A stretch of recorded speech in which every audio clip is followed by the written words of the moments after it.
जब पुलिस लाठी चलाती है उसका दर्द 5 दिन रहता है, जब जनता लाठी मारती है वोट की तो उसका दर्द कम से कम 5 साल।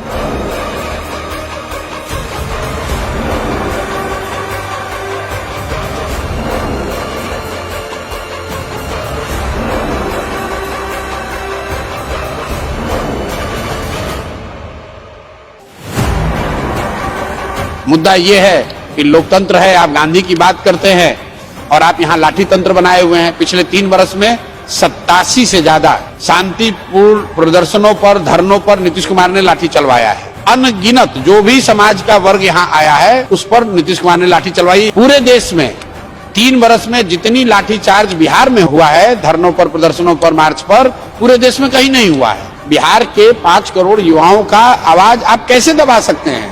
कितनी बार दबाइएगा? 10 महीने का समय है।